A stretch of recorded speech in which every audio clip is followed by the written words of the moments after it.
Kakak, kan aku tadi di sekolah belajar kemerdekaan Indonesia, tapi Una teh belum paham nih soalnya tadi ngantuk. Hehehe. Kakak tahu nggak kalau kenapa negara kita itu bisa merdeka? Gimana sih punya adik tukang tidur? Ya udah, kalau Una pengen tahu kenapa negara kita bisa merdeka, Kak Lula kasih tahu nih penjelasan dari teman kakak, mau kan? Mau dong kak. Oke, ya udah dengerin ya, jangan sampai tidur. Bismillahirrahmanirrahim. Assalamualaikum warahmatullahi wabarakatuh. Yang saya hormati Bapak Ibu selaku dosen pengampu mata kuliah pendalaman IPS di sekolah dasar, serta teman-teman yang saya hormati dan saya banggakan. Puji syukur marilah kita panjatkan kepada Allah Subhanahu wa Ta'ala, dan sholawat serta salam semoga tetap tercurah limpahkan kepada baginda Rasulullah Muhammad Sallallahu Alaihi Wasallam. Adapun topik yang akan kelompok kami bahas pada presentasi kali ini yaitu tentang perlawanan bangsa Indonesia terhadap bangsa asing. Saya Alsina Raisa Dakira Robaniah dengan NIM 1909613 sebagai pemateri, dan rekan pemateri saya ada Raden Ayu Sekar Arum dengan NIM 2000992 dan Sahrini dengan NIM 1903024. Simak pematerian kelompok kami pada hari ini. Baik, yang pertama yang akan dibahas yaitu tentang pengertian kolonialisme. Kolonialisme berasal dari kata kolunus atau kolonia yang berarti suatu usaha untuk mengembangkan kekuasaan suatu negara di luar wilayah negara tersebut. Nah, maksud dari kolonialisme adalah untuk meraih kekuatan dominan di berbagai bidang kehidupan, baik politik, ekonomi, sumber daya alam, maupun sumber daya manusianya. Hal ini bisa terjadi karena disebabkan sebuah negara yang ingin melakukan kolonialisme tidak memiliki kekayaan bumi yang dibutuhkan di negara tersebut. Tidak hanya itu, sebuah negara yang hendak melakukan kolonialisme merupakan negara superior daripada negara yang akan dikuasainya. Nah, kolonialisme ini juga memiliki ciri khusus atau ciri utama, yaitu adanya penguasaan suatu wilayah dengan sumber daya alam yang melimpah untuk dibawa ke negara asal penjajah tersebut. Pada umumnya, proses kekuasaan ini berlangsung cukup lama karena adanya dukungan militer yang kuat. Selanjutnya, ada tujuan dari kolonialisme. Kolonialisme bertujuan untuk mencapai dominasi ekonomi atau sumber daya, manusia, dan juga perdagangan di suatu wilayah. Nah, pada masa kolonialisme ini, bangsa Eropa juga saling bersaing untuk menemukan daerah-daerah penghasil rempah-rempah, salah satunya Indonesia. Tujuan mereka datang ke tanah Nusantara untuk selain untuk mencari rempah-rempah, juga membawa beberapa misi lain, yaitu 3G. Gold, untuk mencari keuntungan dengan memiliki bahan dan barang berharga. Gospel, penyebaran agama Kristen yang diyakini bangsa Barat. Dan glory, untuk memperoleh kejayaan yang memiliki banyak kekuasaan. Baik, selanjutnya ada dampak kolonialisme terhadap 4 aspek: politik, pendidikan, ekonomi, dan sosial budaya. Nah, yang pertama ada pada dampak politik. Nah, yang pertama, pada masa pemerintahan kolonial, kekuasaan kerajaan di Nusantara itu menurun karena adanya intervensi dari pemerintah kolonial lewat divide et impera atau politik adu domba. Nah, selain itu, dampak politik yang kedua, adanya kedatangan bangsa Barat itu juga memberi perubahan dalam sistem politik pemerintahan. Sistem pemerintahan yang awalnya menggunakan sistem kerajaan perlahan diubah seperti sistem Barat. Perubahan ini dapat kita lihat pada masa pemerintahan Gubernur Jenderal Dendels yang membagi wilayah kekuasaan Belanda di Jawa menjadi 9 prefektur atau provinsi dan 30 kabupaten. Nah, kepala pemerintahan tiap prefektur disebut dengan prefek. Setiap kabupaten atau regenskap dipimpin oleh bupati yang diangkat dari kalangan pribumi. Nah, jabatan bupati sendiri masih ada hingga saat ini. Dampak kolonialisme yang kedua ada pada sektor sosial budaya. Salah satu dampak dalam bidang sosial adalah munculnya masyarakat penganut agama Katolik dan Kristen Protestan. Nah, selain itu, munculnya kelompok buruh dan kelompok majikan dengan berdirinya pabrik dan perusahaan menjadikan pekerjaan masyarakat Indonesia dinamis. Nah, yang ketiga, adanya penindasan dan pemerasan secara kejam. Tradisi yang dimiliki oleh bangsa Indonesia seperti upacara dan tata cara yang berlaku dalam lingkungan istana menjadi sangat sederhana, bahkan cenderung dihilangkan. Tradisi tersebut secara perlahan-lahan digantikan oleh tradisi pemerintah Belanda. Dampak kolonialisme yang selanjutnya ada pada sektor perekonomian. Masuknya bangsa Eropa di Indonesia membawa berbagai pengaruh termasuk dalam kehidupan perekonomian bangsa Indonesia. Pada masa penjajahan, penduduk Indonesia diperkenalkan dengan mata uang, yaitu uang kertas dan juga uang logam. Nah, dampak yang kedua yaitu ada pada praktek monopoli perdagangan oleh VOC yang membuat mundurnya perdagangan Nusantara dari kancah perdagangan internasional. Dampak yang ketiga ada pada penerapan sistem tanam paksa yang menyebabkan rakyat Indonesia mengenal jenis tanaman baru. Dampak selanjutnya ada pada sektor pendidikan. Pendidikan dari Eropa pertama kali masuk ke Nusantara bersamaan dengan masuknya agama Kristen Katolik, dibangun sekolah yang mengajarkan ajaran agama Katolik untuk para pribumi dari daerah timur Indonesia. Nah, dampak pada sektor pendidikan yang kedua yaitu bangsa Indonesia jadi bisa membaca dan menulis sehingga dapat menjadi tenaga-tenaga kerja di perusahaan Belanda. Dampak sektor pendidikan yang ketiga adanya munculnya masyarakat terdidik karena tuntutan memenuhi pegawai pemerintah sehingga menyebabkan didirikannya sekolah-sekolah di berbagai kota.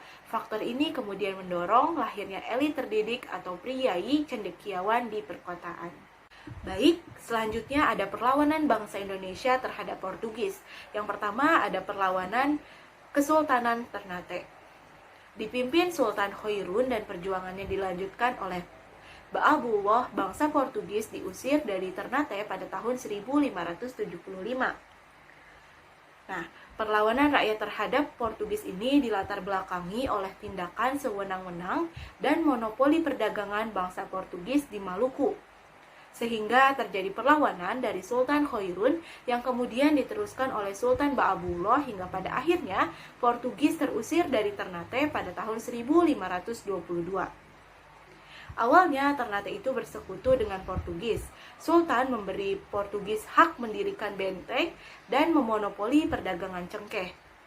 Kemudian pada tahun 1529, Ternate berhasil mengalahkan Tidore dengan bantuan tentara Portugis. Yang kemudian naik tahta pada tahun 1540 adalah Sultan Khairun. Awalnya Sultan Khairun melakukan hubungan persahabatan dengan Portugis. Penandatanganan persahabatan ini pun dilaksanakan pada tahun 1565.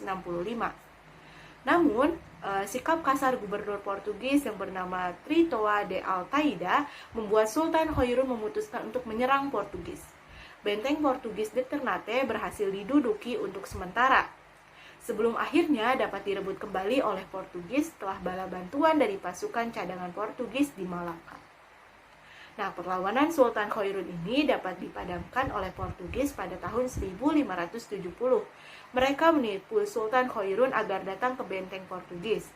Sultan yang tidak menaruh curiga pada tanggal 28 Februari dan di sanalah ia ditikam oleh pengawal gubernur Portugis hingga wafat. Nah, Sultan Khairun digantikan Sultan Ba'abullah dan ia melanjutkan perjuangan Sultan Khairun pada tahun 1575 benteng Portugis di Ternate dapat direbut oleh pasukan Ba'abullah dan dapat mengusir Portugis dari tanah Ternate. Dengan demikian, perlawanan rakyat Ternate terhadap Portugis dilatar belakangi oleh tindakan sewenang-wenang dan monopoli perdagangan bangsa Portugis di Maluku, sehingga terjadi perlawanan dari Sultan Khairun yang kemudian diteruskan oleh Sultan Ba'abullah hingga pada akhirnya Portugis terusir dari Ternate.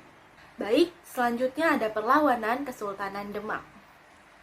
Dipimpin oleh Sultan Trenggono, selanjutnya dipimpin oleh Fathahillah dan berhasil mengusir Portugis dari tanah Demak. Nah, latar belakang perlawanan Demak terhadap Portugis disebabkan karena monopoli perdagangan Portugis di Malaka sangat mengganggu aktivitas perdagangan para saudagar Muslim. Nah, akhirnya kerajaan Demak beserta saudagar Muslim lainnya bersatu untuk melawan Portugis. Perlawanan kerajaan Demak pernah dilakukan oleh Pangeran Sabrangwor atau Dipati Unus yang mengumpulkan dan mengirimkan pasukan dari Jawa, Makassar, serta Lampung. Kerajaan Demak dan pasukan perangnya ini kemudian bekerja sama dengan kerajaan Aceh dalam usaha merebut pelabuhan Malaka. Dengan demikian, latar belakang perlawanan Demak terhadap Portugis adalah kerugian yang diterima Demak karena aktivitas perdagangannya dengan para saudagar Muslim di wilayah Malaka terganggu oleh Portugis. Baik, selanjutnya perlawanan Kesultanan Aceh.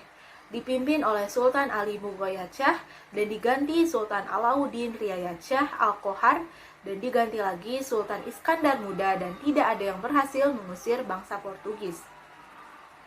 Nah, latar belakang perlawanan bangsa Aceh terhadap Portugis yaitu sejak Portugis dapat menguasai Malaka, kerajaan Aceh itu merupakan saingan terberat dalam dunia perdagangan. Para pedagang Muslim segera mengalihkan kegiatan perdagangannya ke Aceh Darussalam. Keadaan ini tentu saja sangat merugikan Portugis secara ekonomis karena Aceh kemudian tumbuh menjadi kerajaan dagang yang sangat maju. Melihat kemajuan Aceh ini, Portugis berusaha menghancurkannya tetapi menemui kegagalan dan pada tahun 1523 melancarkan serangan di bawah pimpinan Henry Guise dan diteruskan oleh De Souza pada tahun berikutnya. Namun perlawanan yang dilakukan selalu menemui kegagalan. Maka, untuk melemahkan Aceh, Portugis melancarkan serangan dengan mengganggu kapal-kapal dagang Aceh. Selain mengganggu perdagangan rakyat Aceh, Portugis juga ingin merampas kedaulatan Aceh. Hal itu membuat rakyat Aceh marah dan akhirnya melakukan perlawanan. Usaha-usaha Aceh Darussalam untuk mempertahankan diri dari ancaman Portugis antara lain, yang pertama, Aceh berhasil menjalin hubungan baik dengan Turki, Persia, dan Gujarat atau India. Yang kedua, Aceh memperoleh bantuan berupa kapal prajurit dan makanan dari beberapa pedagang Muslim di Jawa. Yang ketiga, kapal-kapal dagang Aceh dilengkapi dengan persenjataan yang cukup baik dan prajurit yang tangguh. Nah, meningkatkan kerja dan yang keempat, meningkatkan kerjasama dengan kerajaan Demak dan Makassar. Nah, menyadari bahwa kekuatan Aceh semakin besar dan semakin besar lagi, tidak ada cara lain selain Portugis menarik semua pasukan dari tanah Aceh. Portugis akhirnya menyerahkan harta benda yang mereka rampas dan ternyata juga berhasil dirampas oleh orang Aceh sendiri. Selanjutnya ada perlawanan terhadap VOC. Yang pertama ada perlawanan Kapitan Patimura. Patimura memimpin perlawanan di Saparua dan berhasil merebut benteng Belanda serta membunuh Residen van den Berg. Nah, perlawanan Patimura ini dilakukan pada tahun 1817. Perlawanan pertama datang dari wilayah Maluku. Kapitan Patimura atau yang dikenal juga sebagai Thomas Matulesi melakukan perlawanan karena adanya perbedaan perlakuan yang diterima oleh rakyat Maluku ketika diperintah oleh Inggris dan Belanda. Selain itu, adanya pajak yang tinggi dari Belanda kepada rakyat Maluku membuat rakyat marah. Sehingga rakyat melakukan perlawanan dengan dipimpin oleh Patimura. Dan juga beberapa tokoh lainnya seperti Anthony Ribok dan Christina Marta Tiahahu. Dalam perlawanan ini, Patimura berhasil merebut benteng Dorset di Saparua. Namun perlawanan ini mengalami kegagalan karena pasukan Patimura kalah dalam hal persenjataan dan juga jumlah pasukan. Baik, berikutnya ada perlawanan Sultan Hasanuddin. Nah, untuk melawan upaya penjajahan Belanda, Sultan Hasanuddin mencoba mengumpulkan masing-masing kekuatan militer kerajaan tersebut untuk menyerang kongsi dagang VOC. Hal yang melatar belakangi Sultan Hasanuddin melakukan perlawanan terhadap VOC adalah dengan melihat peran dan posisi Makassar atau kerajaan Goa yang strategis. VOC berusaha keras untuk dapat mengendalikan Goa. VOC ingin menguasai pelabuhan Somba Opu serta menerapkan monopoli perdagangan. Untuk itu, VOC harus dapat menundukkan kerajaan Goa. Berbagai upaya untuk melemahkan posisi Goa terus dilakukan. Sebagai contoh, pada tahun 1634, VOC melakukan blokade terhadap pelabuhan Somba Opu, tetapi gagal karena perahu-perahu Makassar yang berukuran kecil lebih lincah dan mudah bergerak di antara pulau-pulau yang ada. Bahkan, dengan menggunakan perahu-perahu tradisional seperti Padewakang, Palari, Sope, dan yang sudah begitu terkenal perahu pinisi, mereka sudah biasa mengarungi perairan Nusantara. VOC pun merasa kesulitan untuk memburu dan menangkap perahu-perahu tersebut. Oleh karena itu, saat kapal-kapal VOC sedang patroli dan menemui perahu-perahu orang-orang Bugis, Makassar, dan yang lain, segera diburu, ditangkap, dan dirusaknya. Raja Goa Sultan Hasanuddin ingin segera menghentikan tindakan VOC yang anarkis dan provokatif itu. Sultan Hasanuddin menentang ambisi VOC yang ingin memaksakan monopoli di Goa. Seluruh kekuatan dan dipersiapkan untuk menghadapi VOC. Benteng pertahanan mulai dipersiapkan di sepanjang pantai. Beberapa sekutu Goa mulai dikoordinasikan, semua dipersiapkan untuk melawan kesewenangan VOC. Selanjutnya adalah perlawanan Raja Sisingamangaraja terhadap VOC. Yang melatar belakanginya adalah terhadap Belanda disebabkan karena raja tidak senang dengan daerah kekuasaannya yang diperkecil oleh pemerintah kolonial sebagai dampak dari usaha Pax Nederlandica Belanda. Selain itu, Raja Sisingamangaraja juga menolak kehadiran misionaris yang mulai mengembangkan agama Kristen di Silindung. Pada bulan Februari 1878, Raja melancarkan serangan kepada pos pasukan Belanda di Bahal Baru dekat Tarutung, Tapanuli Utara, Sulawesi Utara. Pertempuran meluas hingga ke beberapa daerah seperti Buntur, Bahal Batu, Balige, Siborang-Borang, dan Lumban. Pertempuran ini dikenal sebagai Perang Batak atau Perang Tapanuli. Di tahun 1894, Belanda berusaha menguasai Bakara yang merupakan pusat pemerintahan kerajaan Batak sehingga membuat Raja Sisingamangaraja harus melarikan diri beserta pengikutnya ke dairi Pakpak. Nah, sejak tahun 1904, perlawanan mulai melemah dengan Belanda yang berhasil memukul mundur pasukan Raja Sisingamangaraja. Walaupun istri dan dua anaknya berhasil ditangkap oleh pasukan gerak cepat Belanda, Marsose pada tahun 1907, namun Raja berhasil melarikan diri ke Simsim. Perlawanan berakhir setelah Raja Sisingamangaraja gugur dalam pertempuran pada tanggal 17 Juni 1907. Jadi, perlawanan Raja Sisingamangaraja dari Kerajaan Batak disebabkan oleh kebijakan Pax Nederlandica Belanda yang memperkecil daerahnya. Selain itu, Raja juga menolak kehadiran para misionaris yang menyebarkan agama Kristen di daerah kekuasaannya. Perang dimulai pada bulan Februari 1878 dengan pasukan Sisingamangaraja yang menyerang pos pasukan Belanda di Bahal Baru. Setelah bertahun-tahun lamanya, Perang Batak berakhir dengan gugurnya Raja Sisingamangaraja dalam pertempuran pada tanggal 17 Juni 1907. Selanjutnya ada perlawanan bangsa Indonesia melawan Hindia Belanda. Yang pertama ada perlawanan rakyat Jawa yang dipimpin oleh Pangeran Diponegoro.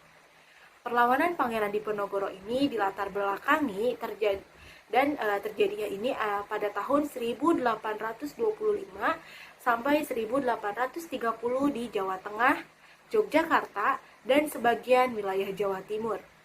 Perlawanan Pangeran Diponegoro ini juga sering disebut sebagai Perang Jawa. Perlawanan Pangeran Diponegoro terhadap Belanda dilatar belakangi oleh penderitaan rakyat akibat penindasan yang dilakukan Belanda, gaya hidup foya-foya pejabat istana, pajak yang membebani rakyat, masuknya budaya barat yang negatif atau bertentangan dengan nilai luhur masyarakat, serta dipasangnya patok-patok petunjuk jalan oleh Belanda yang melewati makam leluhur Pangeran Diponegoro di Tegalrejo.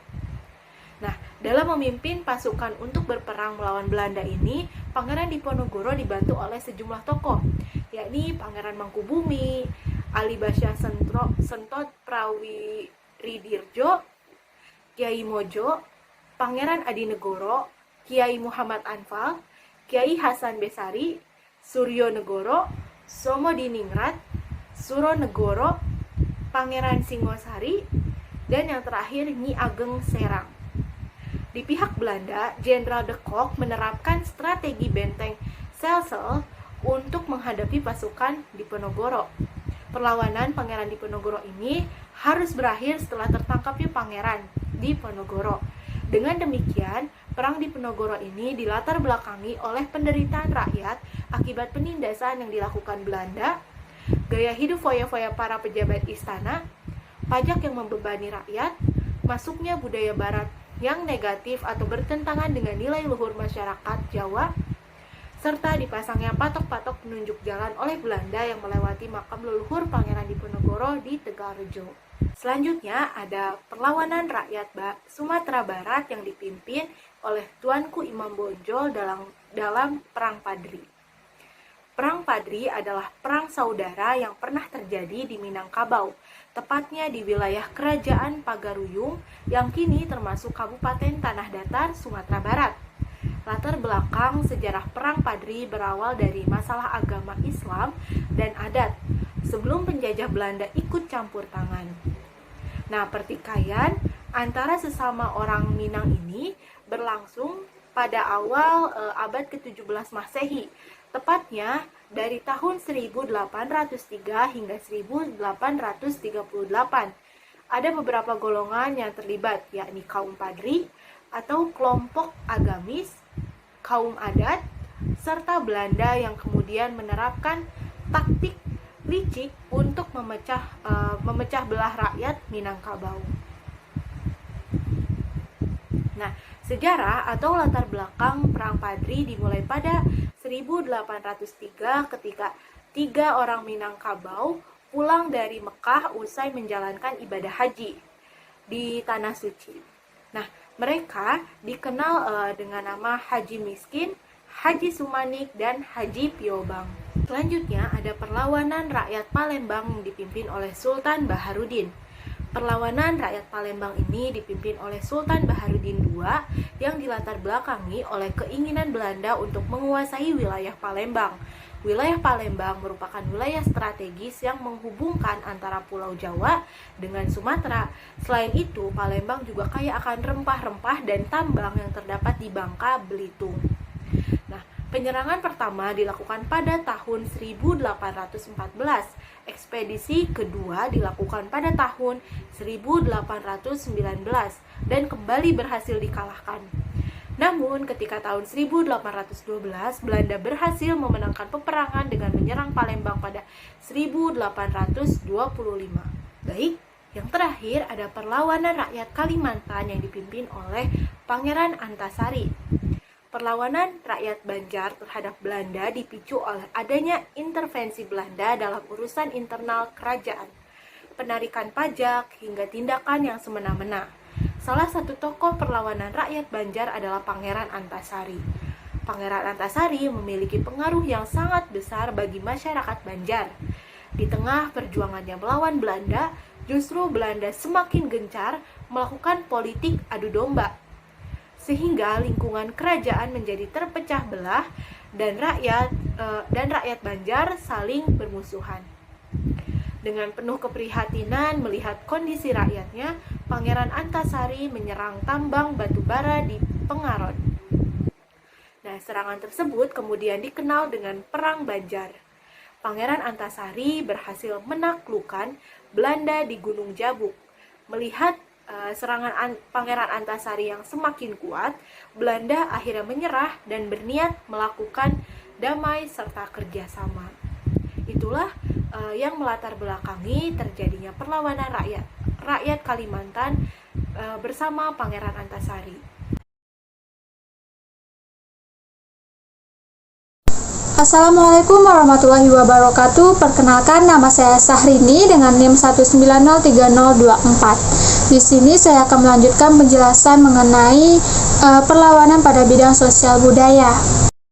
Sosial budaya adalah perwujudan dari protes sosial sering diperkuat dengan kepercayaan keagamaan yang telah mengakar di dalam tradisi kehidupan masyarakat tradisional. Yang pertama yaitu ada gerakan sosial di atas tanah partikelir. Gerakan ini adalah suatu bentuk perlawanan terhadap keadaan atau peraturan yang tidak adil serta rasa tidak puas atas kondisi sosial ekonomi yang kurang memberikan tempat bagi kehidupan para pelaku atau pendukung gerakan sosial. Gerakan sosial ini muncul di kalangan petani yang merasakan ketidakadilan karena praktik penjualan atau pemberian hadiah tanah oleh pemerintah Belanda kepada perseorangan atau swasta. Nah, yang kemudian tanah itu menjadi tanah partikelir atau swasta. Nah, para tuan tanah tersebut merasa memiliki hak untuk menindas penduduk yang ada di tanah partikelir mereka. Penduduk di tanah tersebut diharuskan menyerahkan hasil garapan mereka dan memeras tenaga mereka sebanyak-banyaknya selayak budak. Selanjutnya, gerakan yang kedua yaitu adalah gerakan mesianisme. Gerakan mesianisme ini merupakan gerakan yang berasal dari harapan akan datangnya Ratu Adil atau Imam Mahdi sebagai juru selamat rakyat. Nah, dalam gerakan ini biasanya terdapat seorang pemimpin yang dianggap sebagai juru selamat pimpinan agama atau bahkan nabi. Nah, gerakan ini berdasarkan pada kekuatan gaib sang pemimpin dan menghadapkan munculnya era baru dan datangnya zaman keemasan yang menjadikan penderitaan rakyat dan hilangnya konflik serta ketidakadilan.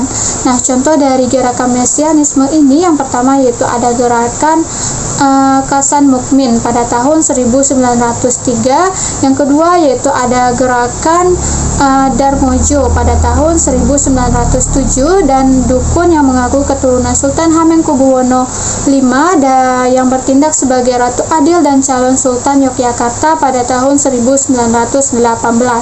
Selanjutnya yang ketiga yaitu ada gerakan Samin, di mana orang-orang Samin menyatakan dirinya sebagai pengikut ajaran Samin Suro Sentiko yang menjadi pengikut ajaran agama Adam atau ilmu Nabi Adam.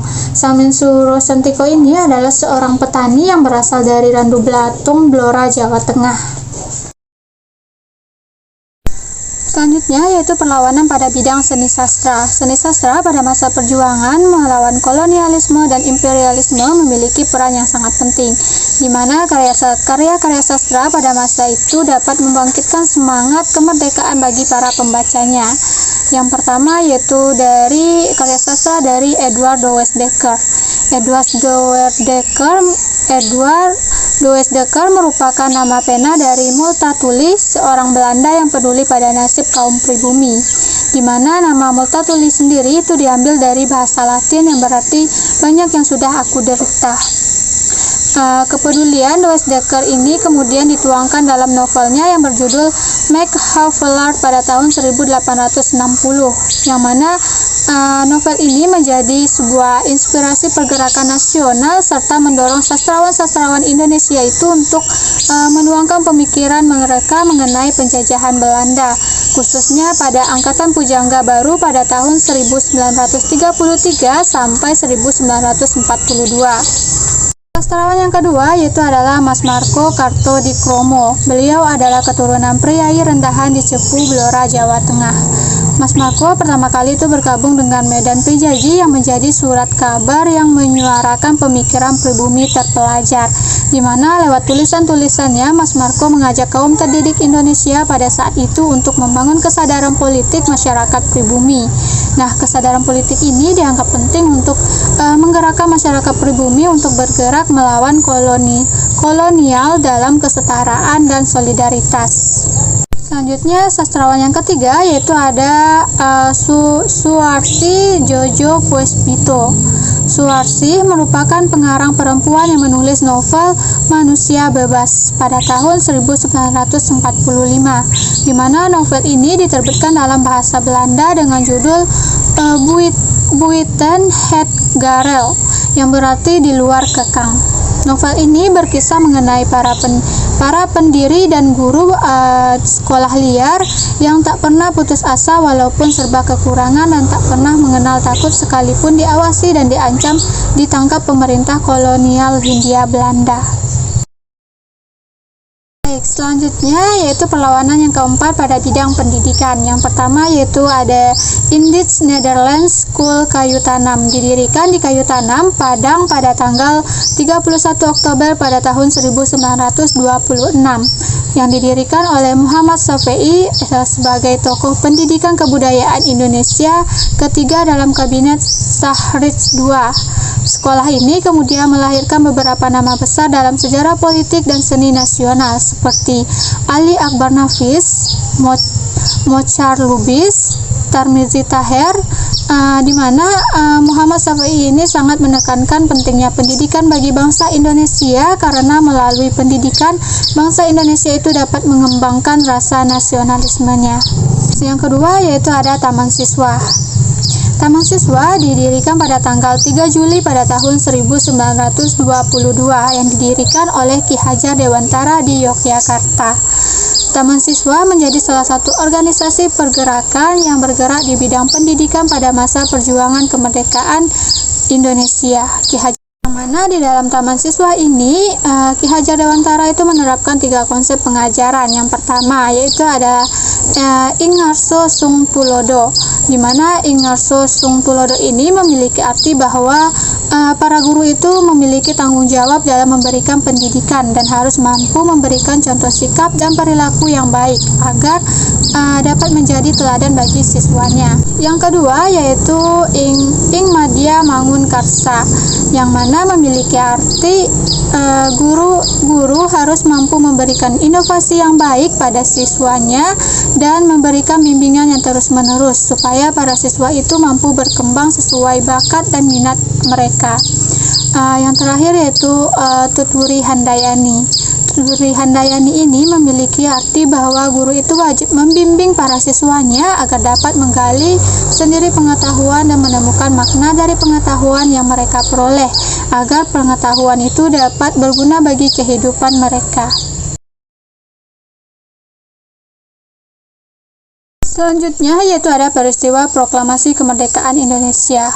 Proklamasi Kemerdekaan Indonesia dilaksanakan pada hari Jumat 17 Agustus pada tahun 1945 tahun Masehi atau tanggal 17 Agustus 2065 menurut tahun Jepang, yang mana dibacakan oleh Soekarno dengan didampingi oleh Muhammad Hatta di sebuah rumah hibah dari Faradimatak di Jalan Pegangsaan Timur nomor 56 Jakarta Pusat. Proklamasi tersebut menandai dimulainya adanya perlawanan diplomatik dan bersenjata dari Revolusi Nasional Indonesia yang berperang melawan pasukan Belanda dan warga sipil pro-Belanda, sehingga Belanda itu secara resmi mengakui kemerdekaan Indonesia pada tahun 1949. Pada tahun 2005, Belanda menyatakan bahwa mereka telah memutuskan untuk menerima secara de facto tanggal 17 Agustus pada tahun 1945 sebagai tanggal kemerdekaan Indonesia. Selanjutnya, awal kekalahan Jepang. Peristiwa pertama yang memiliki dampak besar dalam kemerdekaan bangsa Indonesia adalah Perang Dunia Kedua. Sekalipun Indonesia tidak pernah terlibat dalam Perang Dunia Kedua, tetapi Jepang yang saat itu menjelajah Indonesia memiliki peran yang sangat penting dalam perang tersebut. Nah, khususnya di medan Asia Pasifik, di medan tersebut Jepang sangat agresif dalam melawan kekuatan Amerika Serikat, yang dimana waktu itu adalah awal dari kekalahan Jepang. Dengan mendengar kabar bahwa Jepang menyerah, tentu pemimpin Indonesia seperti Soekarno merasa terkejut mendengar kabar ini dan berusaha untuk mengecek kebenaran berita lewat Laksamana Maeda. Setelah beberapa pemuda mendengar kabar tersebut dan melakukan beberapa aksi penculikan untuk mendesak pimpinan negara, akhirnya Indonesia berhasil untuk memperoleh kemerdekaan dengan mandiri dengan cara memanfaatkan kondisi kekosongan kekuasaan. Selanjutnya, pembentukan BPUPKI atau disebut juga dengan Badan Penyelidik Usaha Persiapan Kemerdekaan Indonesia, atau dalam bahasa Jepangnya disebut dengan Dokuritsu Junbi Kosakai, adalah suatu badan bentukan pemerintah Jepang pada masa penjajahan di Indonesia. BPUPKI dibentuk pada tanggal 29 April pada tahun 1945 yang bertujuan untuk mendapatkan dukungan bangsa Indonesia dengan memberikan janji akan membantu proses terrealisasinya kemerdekaan Indonesia. BPUPKI diketuai oleh Dr. Rajiman Widyodiningrat. BPUPKI melakukan sidang sebanyak 2 kali, yang mana sidang pertama dilakukan pada tanggal 29 Mei sampai tanggal 1 Juni pada tahun 1945. Pada sidang pertama ini yang membahas tentang perumusan dasar negara Indonesia. Adapun tokoh yang menyumbangkan pendapat tentang usulan dasar negara antara lain yang pertama yaitu ada Muhammad Yamin, yang kedua ada Supomo, dan yang terakhir yaitu ada Ir Soekarno. Sedangkan untuk sidang kedua BPUPKI itu dilaksanakan pada tanggal 10 sampai 17 Juli pada tahun 1945. Sidang kedua ini yaitu membahas tentang bentuk negara, wilayah negara, kewarganegaraan, rancangan undang-undang dasar, ekonomi dan keuangan, pembelaan negara, pendidikan dan pengajaran. Nah, sehingga dibentuknya panitia perancang undang-undang dasar yang beranggotakan 19 orang dengan Ir Soekarno sebagai ketua. Materi selanjutnya mengenai kekalahan Jepang. Nah, perlawanan yang dilakukan oleh bangsa Indonesia terhadap perlawanan Jepang ini pun dilakukan secara beberapa taktik. Nah, yang pertama ada taktik kooperatif, terus juga ada kegerakan bawah tanah, dan yang terakhir ada perlawanan bersenjata. Maksudnya di sini taktik kooperatif ini dilakukan oleh beberapa tokoh nasionalis kita yang ada pada masa kolonialisme Belanda yang bersikap kooperatif. Nah, maksudnya di sini yang tadinya bersifat non-kooperatif menjadi kooperatif. Nah, perubahan ini kenapa? Karena perubahan ini didasari oleh kekejaman dari pemerintahan militer Jepang kepada Indonesia dalam menindas kelompok tertentu gitu.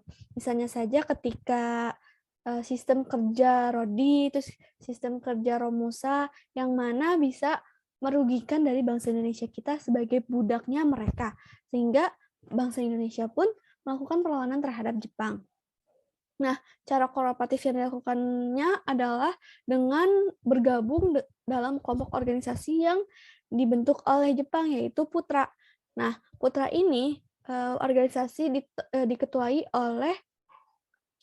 diikuti oleh Soekarno, Hatta, Ki Haji Dewantara, dan juga Ki Haji Mas Mansur yang bisa kita kenal sebagai 4 serangkai.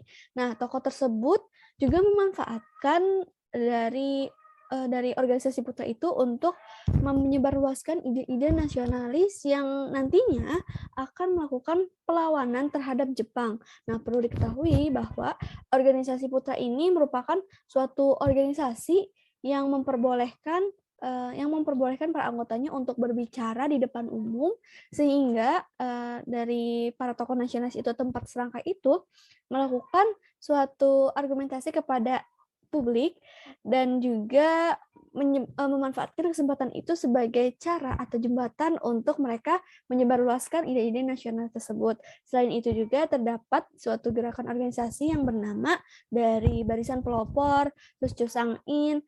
Nah, dari Barisan Pelopor ini lebih kepada suatu barisan yang nantinya untuk melakukan perlawanan terhadap Jepang yang diketuai oleh Insinyur Soekarno.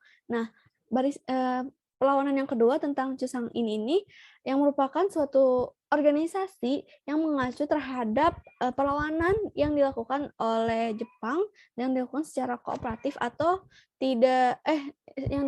non kooperatif atau tidak mau berbicara atau bekerjasama dengan Jepang. Nah, pelakuan tersebut itu dilakukan secara sembunyi-sembunyi atau diam-diam, yang dimana gerakan tersebut dipraktikkan untuk organisasi itu tuh untuk melakukan suatu pembentukan kelompok. Nah, kelompok tersebut adalah yang pertama ada kelompok Sukarni, dan yang kedua ada kelompok Ahmad Subarjo, dan selanjutnya ada kelompok Sultan Syahrir. Dan dari ketiga kelompok tersebut itu tetap sama-sama mempunyai tujuan untuk melakukan perlawanan terhadap Jepang. Sehingga kita dapat mengetahui gitu bahwa perlawanan tersebut itu ada juga yang namanya gerakan bawah tanah. Nah, gerakan bawah tanah itu dilakukan seperti menyebarluaskan ide-ide atau tentang menyebarkan cita-cita kemerdekaan bangsa Indonesia, bahwa kita sebagai bangsa Indonesia atau rakyat Indonesia memiliki cita-cita untuk merdeka dari hasil jeripayah sendiri, bukan dari hadiah Jepang. Karena Jepang menjanjikan kepada kita nantinya akan memerdekakan bangsa Indonesia terhadap kita gitu. Tapi di sini bangsa Indonesia ingin mempunyai cita-cita kemerdekaan dari hasil diri sendiri, bukan dari hadiah Jepang. Yang kedua, ada membuka kebohongan propaganda Jepang, yang mana dilakukan oleh bangsa Indonesia ini mengetahui kan seluk-beluknya dari Jepang tersebut, dan untuk melakukan perlawanan kembali terhadap penindasan yang diberikan oleh Jepang. Dan yang ketiga adalah mempersiapkan diri menyambut kemerdekaan Indonesia pada saat kekalahan Jepang. Jadi ketika kekalahan Jepang itu sudah kita lakukan, nah kemudian bangsa Indonesia pun mempersiapkan diri gitu untuk melakukan suatu kemerdekaan yang disahkan atau diikrarkan oleh tokoh yang berpengaruh terhadap bangsa Indonesia ini, yaitu oleh Soekarno. Nah, kemudian ada menghimpun pemuda-pemuda untuk belajar tentang nasionalis dan kemerdekaan Indonesia, sehingga dari hal tersebut tuh Sultan Syahrir sebagai perwakilan golongan muda langsung menemui Soekarno dan Muhammad Hatta untuk mendesak mereka segera untuk mempromosikan kemerdekaan Indonesia. Namun ternyata Soekarno dan Hatta itu menolak karena mereka ingin mengecek kebenaran informasi kekalahan Jepang terlebih dahulu. Jadi takutnya nanti ketika sudah terburu-buru untuk memproklamirkan kemerdekaan Indonesia, ternyata Jepang belum kalah. Oleh karena itu Soekarno dan Hatta memikirkan strategi yang akan dilakukan. Nah, selain itu juga mereka berpendapat bahwa proklamasi kemerdekaan Indonesia itu harus dibicarakan dulu dengan PPKI. Tentu saja golongan muda pun menolak pendapat dari Soekarno dan Hatta karena mereka ingin cepat-cepat memperjuangkan kemerdekaan Indonesia dengan kekuatan bangsa Indonesia sendiri, bukan melalui PPKI yang merupakan bentukan dari Jepang. Nah, selanjutnya itu mengenai peristiwa Rengas Dengklok. Nah, peristiwa Rengas Dengklok ini didasari oleh suatu perlawanan bangsa Indonesia yang dilakukan oleh pada bangsa Jepang. Nah, dilakukan ini didasari oleh Soekarno dan Hatta yang tidak ingin segera melakukan proklamasi kemerdekaannya sesuai dengan arahan dari golongan muda. Jadi adanya pertolakbelakangan antara pendapat golongan muda dan golongan tua. Nah, di sini tuh di sisi lain juga para tokoh muda tuh ingin mendukung gagasan Sultan Syahrir tersebut, yaitu ingin mendesak Soekarno dan Hatta untuk segera memproklamasikan kemerdekaan. Namun di sini dari Soekarno dan Hatta itu masih memikirkan baik-baik agar tidak salah dalam mengambil tindakan. Sehingga Soekarno dan Hatta ingin membicarakannya terlebih dahulu gitu dalam rapat PPKI pada tanggal 16 Agustus 1945 sambil menanti kabar dari Jepang apakah sudah kalah atau belum. Nah, namun golongan muda itu tidak sepenuhnya sependapat dengan arahan dari Soekarno maupun Hatta. Nah, sehingga golongan muda tetap bersikeras memaksa Soekarno dan Hatta untuk memproklamasikan kemerdekaan Indonesia selambat-lambatnya pada tanggal 16 Agustus 1945. Nah, tapi kemerdekaan tersebut tetap belum dilaksanakan sehingga golongan muda sepertinya ingin segera melakukan kemerdekaan dan langsung menyulik Soekarno dan Hatta untuk bawa ke Rengas Dengklok tersebut untuk melakukan suatu perundingan terhadap apa saja yang akan dipersiapkan ketika nantinya peristiwa proklamasi kemerdekaan. Nah, sehingga Soekarno dan Hatta dibawa oleh golongan muda ke Rengas Dengklok saat malam hari pada pukul 2 dini hari. Nah, pada pukul 2 dini hari mengadakan rapat dan yang dipimpin oleh Khairul Saleh. Nah, di sini itu lebih kepada bagaimana caranya untuk mendesak Soekarno dan Hatta segera memproklamirkan kemerdekaan Indonesia. Nah, yang tadinya sebelumnya pada tanggal 16 Agustus 1945.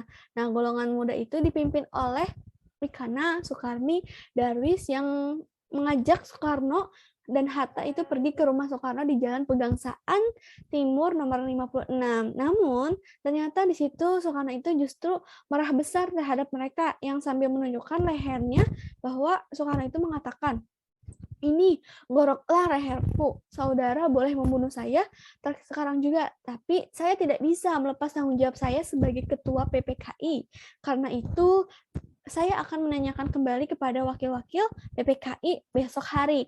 Tapi dari pernyataan tersebut pun dibantah oleh golongan muda yang bersikeras untuk tetap melakukan proklamasi kemerdekaan itu secara cepat gitu, sehingga pada tanggal 17 Agustus 1945 Soekarno dan Hatta serta jajarannya melakukan suatu mempersiapkan proklamasi kemerdekaan yang disusun secara bareng-bareng dalam melakukan proklamasinya. Nah, sehingga di sini terdapat detik-detik pembacaan proklamasi. Nah, detik-detik pembacaan proklamasi ini dilakukan antara golongan muda dan golongan tua secara berunding dalam penyusunan teks proklamasi kemerdekaannya yang berlangsung pada pukul 2 sampai dengan 4 dini hari. Nah, teks proklamasi ini dilakukan secara bersamaan yang disusun oleh Insinyur Soekarno, Dr. Andes Muhammad Hatta, dan Ahmad Subarjo. Dan dari ketiga tokoh tersebut pun memberikan usulan dari apa yang akan nantinya diberikan isi dari isi proklamasi tersebut, sehingga pada itu tuh di ruang depan hadirlah BM Dia, Sayuti Melik, Soekarni, dan Sudiro. Dan Soekarni pun juga mengusulkan agar yang menandatangani teks proklamasi itu adalah Soekarno dan Muhammad Hatta atas nama bangsa Indonesia, sehingga semua tersebut dilakukan agar negara Indonesia segera merdeka di bawah tangan diri sendiri atau di bawah tangan rakyat Indonesia, bukan di bawah hadiah dari Jepang. Sehingga itulah isi proklamasi yang berbunyi, "Kami bangsa Indonesia dengan ini menyatakan kemerdekaan Indonesia, hal-hal yang mengenai pemindahan kekuasaan dan lain-lain diselenggarakan dengan cara saksama dan dalam tempo yang sesingkat-singkatnya. Jakarta, hari 17 Agustus tahun 05, atas nama bangsa Indonesia, Soekarno-Hatta." Sehingga pada teks isi proklamasi tersebut sudah diproklamirkan terhadap rakyat Indonesia, dan tandanya berarti negara Indonesia sudah merdeka di bawah tangan diri sendiri, bukan hadiah dari Jepang. Kemudian melangsungkan dari penyebaran teks proklamasi ini dilakukan dengan cara usaha, dan para pejuang dalam menyebarkan berita proklamasi ini dilakukan melalui media pers. Media pers juga itu seperti koran berita dari Antara, terus juga ada dari surat selebaran, dan juga ada dari penyebaran dari radio. Hampir seluruh harian di Jawa Barat dalam penerbitannya pun tanggal 20 Agustus itu 1945 membuat berita proklamasi kemerdekaan dan Undang-Undang Dasar Negara Republik Indonesia. Nah, harian tersebut dilakukan oleh Harian Suara Asia di Surabaya, yang merupakan koran pertama yang memuat berita proklamasi. Beberapa tokoh pemuda yang berjuang melalui media pers antara lain adalah BM Dia, Sayuti Melik, dan Sumaneng. Sehingga negara Indonesia merdeka dan disahkan secara resmi dan diketahui oleh seluruh warga dunia bahwa negara Indonesia merdeka pada tanggal 17 Agustus 1945 yang berada pada kekuasaan negara Indonesia sendiri dan tidak ada campur tangan dengan negara Jepang. Nah, dari kelompok kami sekian dan terima kasih. Mohon maaf apabila terdapat kesalahan. Apabila ada yang ingin ditanyakan, kami persilahkan. Wassalamualaikum warahmatullahi wabarakatuh.